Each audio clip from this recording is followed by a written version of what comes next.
Jangaja, and Akko Mitchell. And are we missing? We got enough chairs. Great. Thank you very much.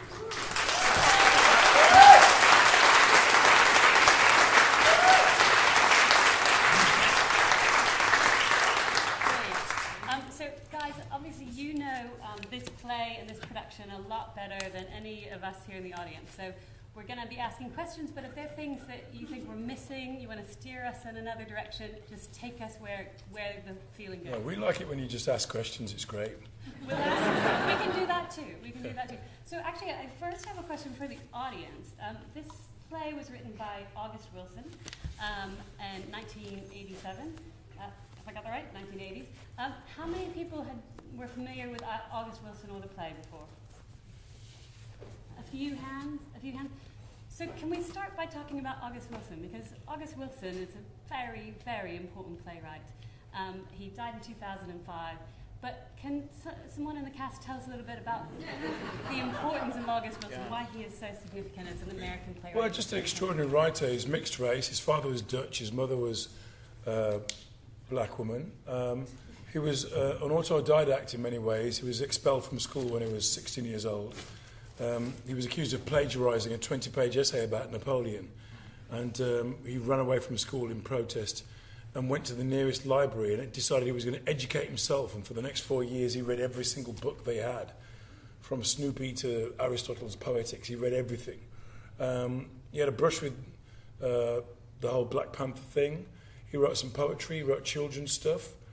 And he was challenged, really, to write a play, to write a decent play. And he started to write. I don't think this wasn't his first one. I think he wrote Jitney first, didn't he? And Jitney was very successful on Broadway. And then I think he wrote Ma Rainey next.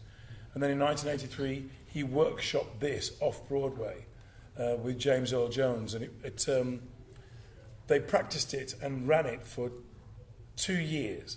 And I was talking to a man from WhatsOnStage magazine who said that he was at the first reading of this play with James Earl Jones, and he said it was 4 hours long. So because Troy kept talking. We spoke to Costanza, August Wilson's wife, his widow, and she said that there was a lot of August in Troy. So I think that because he was so close to it, obviously that stuff was hard to cut down. And he wrote 10 plays. There's 10 plays in this cycle. They're not all like this. This was the closest to a kind of traditional classic American play. I think that somebody said to him, "I bet you can't write like Arthur Miller, a classic Arthur Miller style play with a protagonist who seems intent on bringing his world down around his ears." And August's answer to that was, "F you, I can." And he wrote Fences, and it's an extraordinary piece of work. And James Earl Jones won Best Actor. The play won Best Play and the Tony Award and a Pulitzer Prize. The lady who played Rose won Best Actress.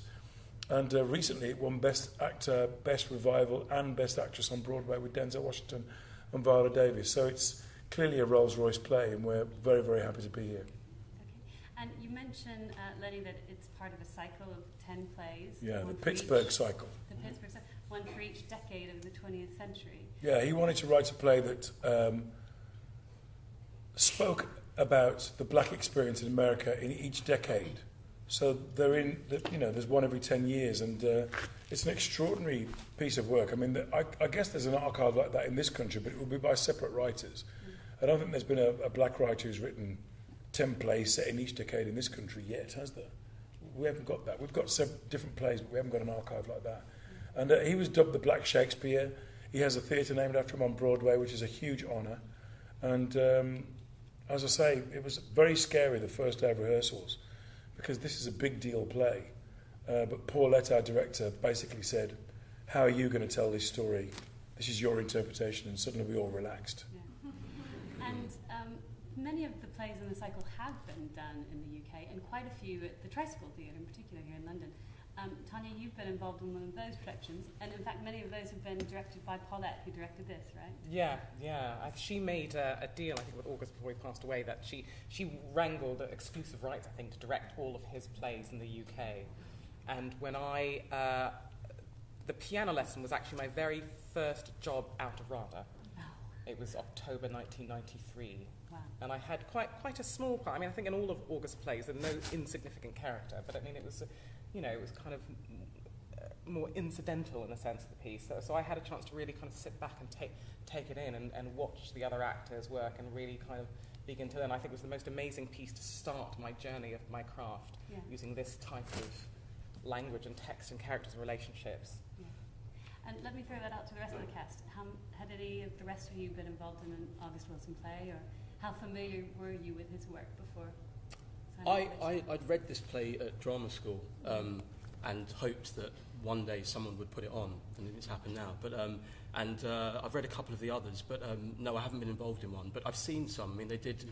Joe Turner's Come and Gone at the Young Vic a couple of years ago, I saw that. and as you say, Paulette's done quite a lot of the canon. So I hope after this that theatres are encouraged to kind of put on more of them. So yeah. It's extraordinary work, isn't it? I mean, you just don't get plays really like this. It's by a black author. I find it the density of the language was Shakespearean in many ways. It's just extraordinary, an extraordinary scaffolding to hold on to as you're making your journey. I think Paulette now has directed 5, so halfway there. Six. Oh gosh. Yeah. Okay, so she's got 4 more to do. You Yeah. just need to get her in quick succession. Yeah. And some theatres in the States have in fact put on the entire cycle, haven't they? That would be quite That'd be great. achievement. Yeah. Be Okay, tired I'm after looking that. for hands now. Looking for hands in the audience. Now see, I told you guys not to be shy. You're gonna be shy. I see a hand nearly going up. You. Now you. You go first. I think I'd like to ask the whole cast a question, but I'm going to start with Acker. Had you done any research into people with brain injury? Because I've worked with people with brain injury, and your portrayal is exceedingly accurate. Wow. Well, actually, you know what? That's interesting, because when I encountered the opportunity to do it, I had no idea where to begin at all, and I didn't want to go down that route and end up doing some sort of caricature. I felt so. I just kind of read the play about 100 times, and something just emerged. So if I believe what I'm saying, and if I'm invested in it, then maybe it would come across appropriately because it's there in the writing. I didn't need to do anything; just invest into that character.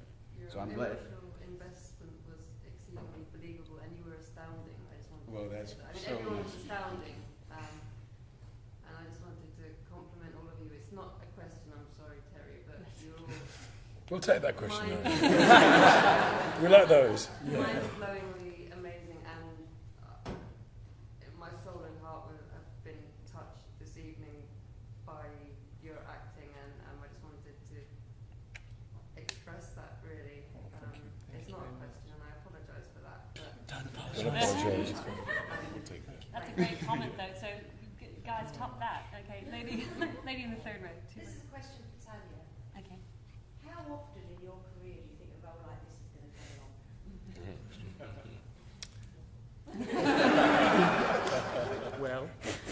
along? When I auditioned for it, I asked myself the same question. And I had to fight my own inner demons that were going, well, you're never going to get this part. It's not possible. And I had all these reasons why, I'm not. First of all, I was convinced that I wasn't old enough.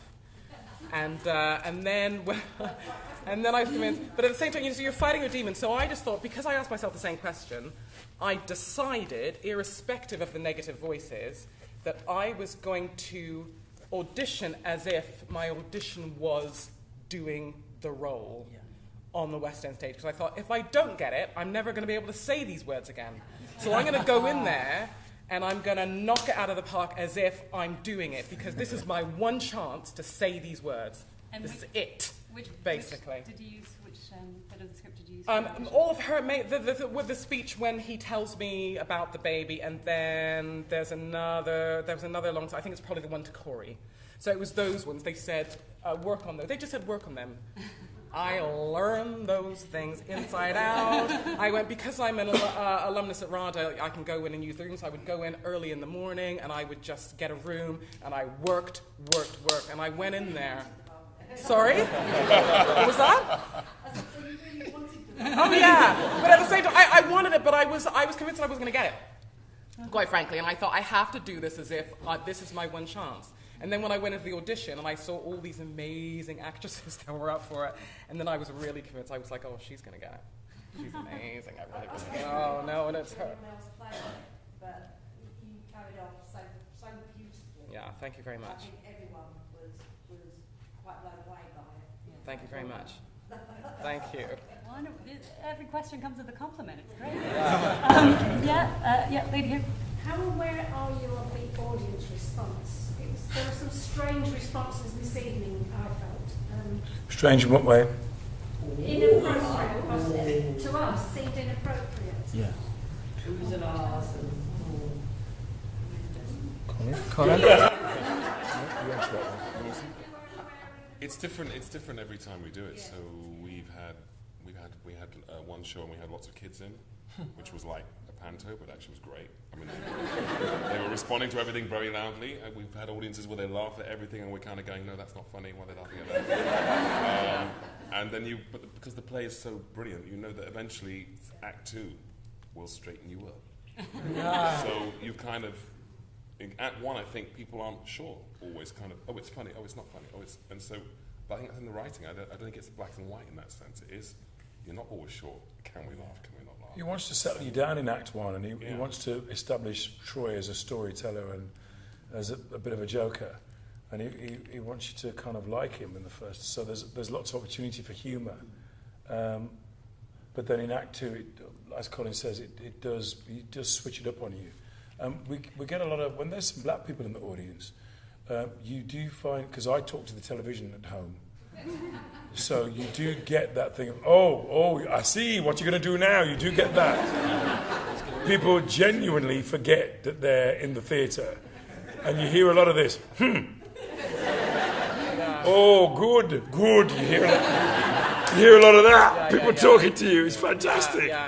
So what we do is we just wait. You just have to wait. You can't go. You can't go shush. I think it's true. I like it's culturally. The responses are always really different, and it's like, sometimes I think in the most tragic passages, I think the black members of the audience, because I think I can really relate to a lot of the kind of the family dynamic, a lot of the way that people were disciplined in the black community, even in this kind of era.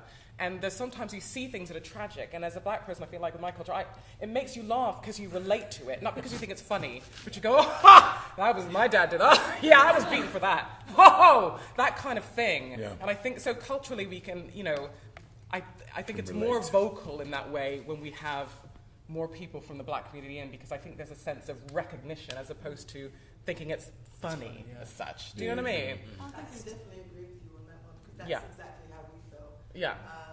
Is that because we were just looking at each other saying, oh my God. Yeah. So it did give us this bit of strange look. Yeah.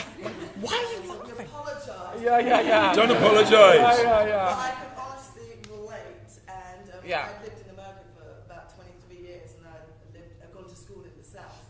And a lot of what was going on there was experiences that I've had, things that I've known, especially when you were touching on the point of you didn't want your children to have half brothers, half sisters, and all this stuff. And then, I kept thinking, ooh, getting a bit too close to home here. Yeah.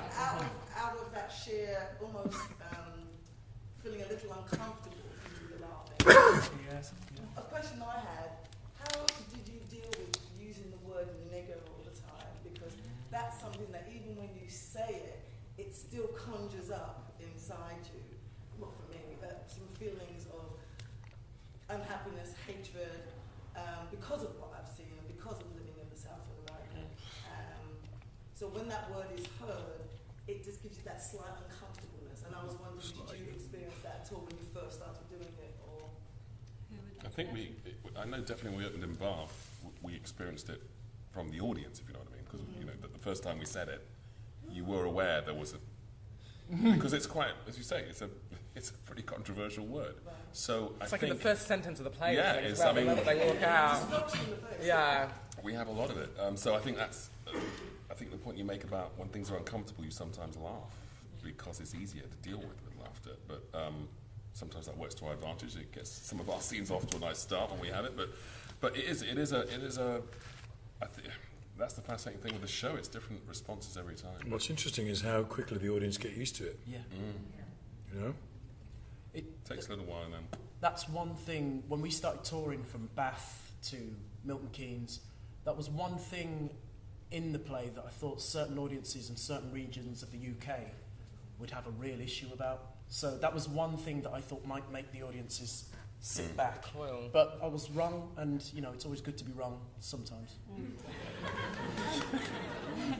August Wilson said and wrote, and in fact, pick it up in the program note, that the purpose of the plays in terms of the cultural exchange, giving white Americans an insight into black American life and giving black Americans a different perspective on their history. It was a twofold purpose, and that they both were equally important. Do you feel that tension in getting... He probably thought that when he'd written it. I think when you're writing something like this, you just have to hold on, you know. I think I get the feeling that it... because you get the sense that it was workshopped and it was 4 hours, it was long. I think his wife told us, his widow told us that August was a great storyteller. It was a stream of consciousness. You get the feeling that each speech is like an eruption. And I think that once you've got it, then you start to go, oh, this is about this. I think the thematic concerns congeal later on. And yes, he does say that this was written so that somebody coming to see a Broadway show, who would probably be white and middle class, could look at a black garbage man's life and see things that you would see in a Greek play or a Shakespeare play, and compare this character to King Lear or to Antigone or something like that, and go, yeah, look, betrayal, deceit, lies, honour. These are great things, and these can be embodied in a bin man as much as this guy too. So he was writing in the end, with quite lofty ideals. But it works as a great, for a predominantly white audience, when they come and watch this, they watch because they've heard of it or they've seen it talked about on television. In America, they watch it because it's a classic play. But when black people come and see this play, it's like they're walking into their living room and they're listening to their parents talking. I think the wonderful thing is that when we did this tour, the tour was booked through Bath, so that we went up to a lot of their kind of sister theatres that have like the same demographic as that theatre. So it was generally, you can get an idea of the audiences. We had maybe you could count the amount of black people on that tour on one hand that came throughout those venues. But the wonderful thing, that I'm glad that we started like that, because it became evident immediately that those bigger themes that maybe would have been, something desired in the way he wrote the play, actually were secondary, tertiary considerations. What the most important thing was that everybody related to the people and their story. The story works. It wasn't about the kind of boundaries of culture and class and race and nationality faded away, which I hope you felt as well. It's it's evident now. Okay, great. There's a lot of parallels, to my life and Tom's life and children. Yeah. And the position of the father. Yeah, there's a lot in there about fathers and sons. I thought it was amazing. I was going to ask how the cast, who are predominantly English, obviously not born in that era, and not lived in America, in the South, or moved north because of the racism and experience, and how they could find threads to relate in it. But then when you hear the play, it could have been said absolutely anywhere about family relationships, and the dynamics within a family and a group of friends. Do you think that colour and racism falls away? Do you think there's a thing, because in Britain there's a lot of more about class than there is about race? I think it identifies because of that as well. This is a lower working class family that's managed to claw its way out of the ghetto. We have a fridge, we have a phone. You can find so many elements on which to relate to. Yeah. How do you guys rehearse your American accents? Did you need special coaching? For me, I've said this before, and I've been listening to American hip-hop since I can remember. So I've been hearing, and I listen to artists from New York, from Los Angeles, from North Carolina, everywhere. So nigger wouldn't have sounded too strange. Well, exactly. What'd she say? Did she just say nigger? Come might have to tear some shit up. Arco, you start. You explain. See, it's all right when we say it.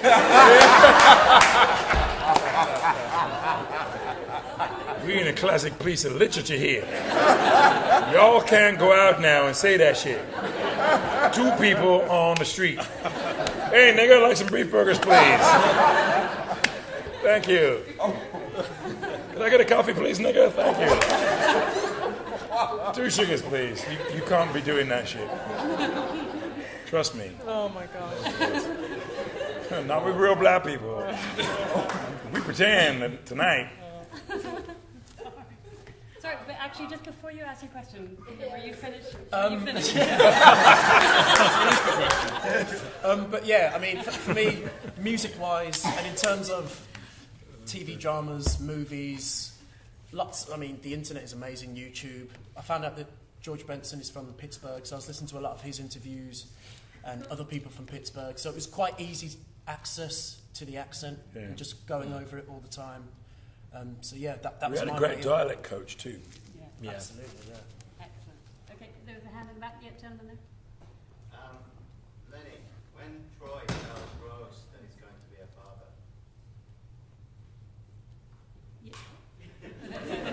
Bye. They apologise. Yeah. When Troy tells Rose that he's going to be a father, at the beginning it sounds like a confession. Well, it is a confession. But then it turns, he's so mean to her for the rest.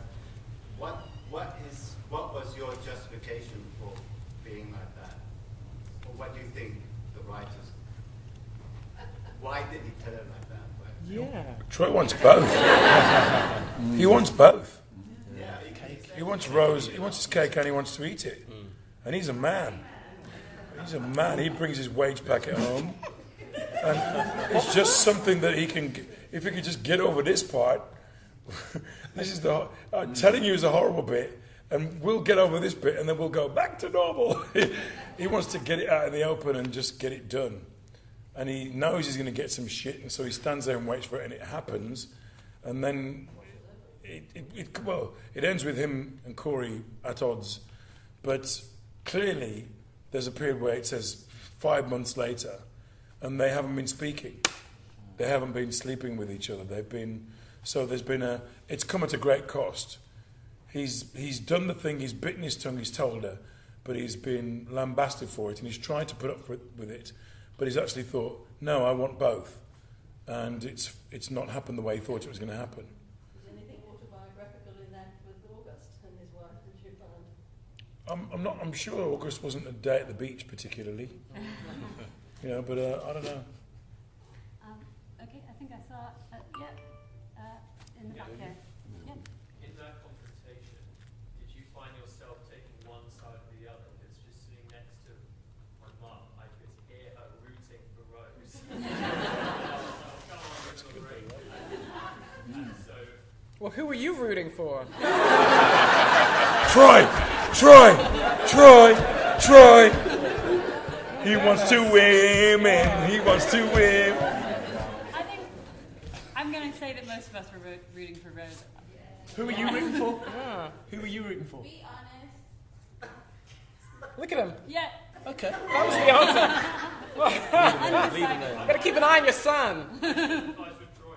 You sympathised. Look at him. That's good. That's good writing. That's good writing. But I've got to say, to be honest though, I know that caused a big reaction, so I'm going to be careful how I tiptoe over this icy lake. But I understand your reasoning for sympathising with Troy to an extent. It's not that he's in my mind, it's not that he's just some bad guy, otherwise the piece would be flawed from the beginning. You don't root for Troy if he's the bad guy all the way along. He's got a lot of redeeming features, he has a lot of charm to him. Yes, he makes a lot of mistakes, as we all do, but he's not someone that thrives off being horrible to people. So if you find yourself sympathising with him, I completely get that. That's why August is so great. He wrote the character that's got that many layers for you to feel sympathy, even though he makes horrible mistakes. That's what all of part one is about, I think. Yeah. It nests him in so that you're thinking, yeah, he's all right, he's a laugh, he's got mates, he's got a wife, he likes to eat chicken and collard greens. He has a laugh with his son, and then suddenly, boom! Yeah. And you're like, whoa, okay. Oh, he's like this as well. Shit, you know. There's a lady here. He's such a complex character, and I was thinking, you know, when he was trying to stop Corey from playing football, there were two ways you could look at that. It could have been because he didn't have the chance to achieve, or was it he's trying to protect Corey from the same disappointment? I wonder how you both felt about that. Is he trying to protect him, or is he doing it from bitterness? Or did he tell the boy to do two things? Keep up that job and do his chores at home. Well, Corey thinks it's because of bitterness, obviously. But Yeah. You would say that. yeah, I would, but I don't know what you. No, I think there's a bit of both in there. I think this boy is 16 and got a girlfriend and he can read and write. Troy's illiterate. And he's been recruited by a college to play football. Troy never had that chance. So I bet you he is jealous. I think he probably is stung by it, really stung by it. But also, there is a manhood thing going on. There is a parental thing of, I told this boy to do two things and he could play football, and he's lied to me and he isn't doing them. And it's two generations clashing as well. You know, you've got the young and the old. Corey is a young man who has got lots of youthful idealism and thinks that, you know, there are no barriers to young black people succeeding anymore. Of course there are. There were still many things occurring. This is 57, right? It's 57, and we're on the cusp of, you know, civil rights coming into real kind of action. And so Corey's a young man who sees no boundaries, and Troy comes from a generation before that who've struggled and have taken the beatings and heard all the bad words. And so when you put these two beings together, you know, they're always going to clash, and there's only going to be one kind of person that prevails. So. Okay, I think we've got time for maybe one more question. Yes, gentleman on the aisle. The scene between Troy and Rose was very emotional. Some of the ladies sitting near me wanted you to kick him out, and others wanted to take him in when you did. See that? Where does the emotion of the acting take over from the emotion of the writing? Very good The question. emotion of the acting. Take over from the emotion of the writing. Or does that happen? Oh, sorry, my brain's going like that. It's a really good question. It is a good question. To me, it's like, it's one of the same. I mean, the writing gives you the situation, and therefore it gives you your objective, what I want. I go for what I want from this man, and I fight and I fight and I fight to get it. And in that dynamic, then it generates the emotion of the acting. But the emotion of the acting is from my own stores, you know, a wellspring of my own life, my own psyche, and so in a sense, the acting is like a construct that is sort of, you know, so it's just, I have to passionately be passionately rooting for what I want from the beginning of the play to carry me through that arc to get to that point where there's this clash, the shock, and then to drive me through. So it's one and the same thing. Does that answer the question? No, not really. Beautifully. Beautifully. Oliver Cotton, an actor who also writes plays and's got a play on at Park Theatre, wrote something for us on the website today that actually spoke to this point. He was saying, what is the difference between writing and acting? And he said, I think paraphrasing someone else, writing for me is breathing in and acting is breathing out. Ooh, that's good. If you would agree with that. Wow. That's deeper than deep. Okay, great. So sorry, Lenny, I was going to ask you one question. You mentioned James Earl Jones earlier, and I believe... This is CNN. I believe he's been quite an inspiration for you. Now that you've done your third stage role, is that right? It's my, well, I did Othello. Yeah. James Earl Jones did Othello 3 times. And he starred in this? And he starred in this, so I'm not going to do Driving Miss Daisy, though. Just in case anybody was... I drive her off a cliff. But he's a fantastic, amazing actor. One of the most inspirational things that probably made me want to do acting more than anything else was I saw a videotape of James Earl Jones in the park in New York doing King Lear. Have you seen this video? Yeah, I've seen that, yeah. It's one of the most extraordinary performances I've ever seen. Oh my God, I have to see that. He would get to the end of a loop, he'd blow wings and crap, and people in the audience would go, woo! They were just cheering. You think this was inappropriate? Every single complex speech that he did. There's a scene where he tells one of his daughters about the horrible scene. Yeah. And people were like, no!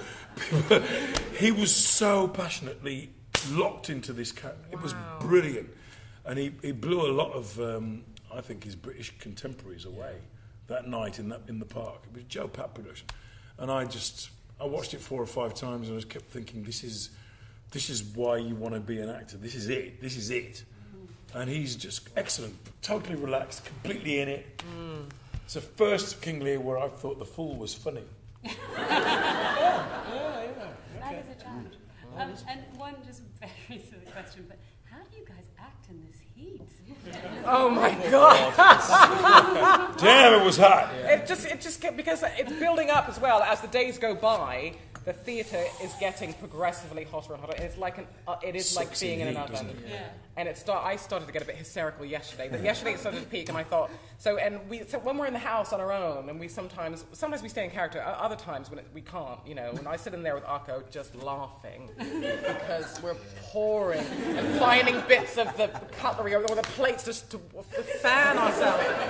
The other night I just said to him, Akko, if I was at home, I'd be naked.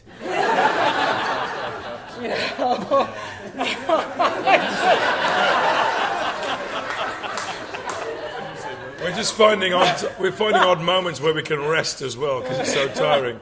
So when Corey knocks me down at the when is that? Is it the take after you say take and don't give and all that kind of thing? Corey knocks me on the floor and I actually have a rest when I'm down. So tired. Damn, I'll get up in a minute. You actually helped me up today. Get your ass up. Get up. Finish the play. Damn it. Handkerchiefs. It was a weird time doing. And we asked for lots of fans to be put around in places backstage so we can quickly dry off. We put 2 minutes on the show over the past couple of days. And we put 2 minutes on the second half, and I'm convinced it's because of the heat. Because by the time you get to the second half, you're like that. Especially when I see Ashley come in that marine uniform. Oh, yeah. I tried to justify it and say, it's the Pittsburgh heat. I'm being method, but no, it's just too hot. It's just uncomfortable. You're just hot. Yeah, it's just hot. Yeah. The stairs backstage, that's the toughest bit. We've got how many flights? To go up to the dressing room. Just going up.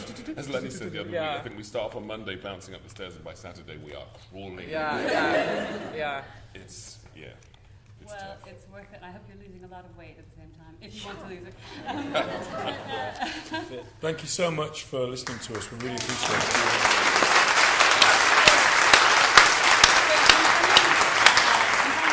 How long Fences is booking until here at the Duchess Theatre? We're here till September the 14th. So please spread the word. Tell your friends. Tweet. Come again. Tweet. Facebook. Do you know the Twitter account for the play? Isn't it at Fences or I can't Twitter? remember. But it's great. Twitter's been great for this play. Well, Please tweet if you liked it. Tell your friends. Bring a charabanc. Right. We're tweeting tonight. If you guys are on Twitter, WOS Outing pulls it all into the coverage on the site. So fabulous. We'll do our best. And in the meantime, please thank Akka, Colin, Ashley, Lenny, Tanya, and Peter for being